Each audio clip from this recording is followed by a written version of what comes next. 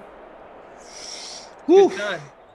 Excited to see the stats on this one because a lot of crazy things happened that could really swing my decision here on the old wooden nickel being passed out.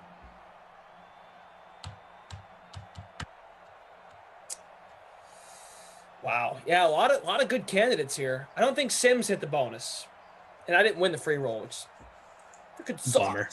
Derek Carr though hit the Yeah. bonus. 348 yards, 22 for 28, couple tuds to his name. I mean, Haskins. Can we go back to Haskins? Sorry, I was just going to read his stats. Thank you. 14 of 21, 257, 3 tuds. If we get like a stat correction here, maybe I have a chance. But I doubt Possible. Running backs were stinky. No tuds. No one over 50 yards. Brutal. Yeah, Jacobs 47, McKissick 40. That's all that's worth touching on. Not good.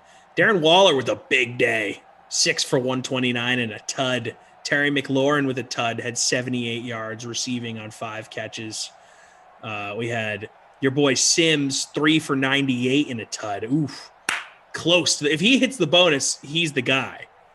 But unfortunately did not. Renfro, as we saw early in the game, 2 catches for a tud, 46 yards receiving. So I think I'm going to go Derek Carr. Okay. He gets the wooden nickel. Congratulations. That entitles him to a free ice cream cone at Lion's Choice Roast Beef here in St. Louis. And I'm going to give a joint Not My Kid, Not My Problem award to the RB1s here in this sim. Not great. I like that. Punish them both. You're both fired. Tater hater, true. Carlson had a big game from 3. Yeah. Wow. Hey, good night to all of you. Bruce Harding, appreciate the kind words. Rossi's fat cat. Lance is right. The best sim we could have asked for from these two teams. Legit. Like true. I'll take Very it. true. I'll take it. It could have been like 10-7. Except it was better than that. Could have been like 3-0. Could have been like 2-0. Could have been 6-3. Could have been. All right, I'll stop. All right, dude. So I think I finished in second. Joe has, I think, finished up, updating the scores. So, hey, that's nothing to shake a sock at here. It's not bad, dude. As someone who's getting good at this, I can tell you, it's not a bad finish. the microwave will live to see another day. It's time for us to go. Here, oh, and let me just shout out PhD 1974 for winning the free roll. Washington and Vegas look better with the lights off. I came in second. That was fun. Got me this time. Jimmy B, 10th place. Rimrod in third. Dante, 5th. Up. Wait a minute. Updates. I'm in third now. No. Okay. All right. You should eggs out right now. Live with third place. Before it gets worse. Yeah. Four-way tie for first in the free showdown, the free public showdown. Just shy of 10,000 entries. Waller was captained. Carr, Haskins, Sims, Renfro, and Carlson. It's a good lineup. The winning construction. It's a very good lineup. CJ Carlson with a big game. I got you, bro. Carlson had a great game, for sure. All right, here is the, death pause, for sure. Team effort, thank you. Chat, you guys were great. Good time tonight, for sure. Here is the rundown for tomorrow in Simland. March 22nd, 2021. 6 sims, coming your way. Here we go. Noon Eastern tomorrow. Bills at the Ravens to get us started.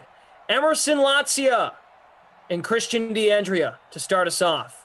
At 2 o'clock, Chargers at the Jags. I will be here with Christian. 4 o'clock, Bears at the Saints. I'll be here with Kenny Ducey. Ooh.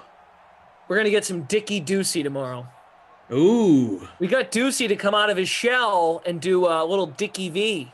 Oh, okay. I did not know he was capable. Nope. See, you just got to ask, man. The double D, Dickie Ducey. Wow. Yep. So Dickie Ducey will come to life. Okay.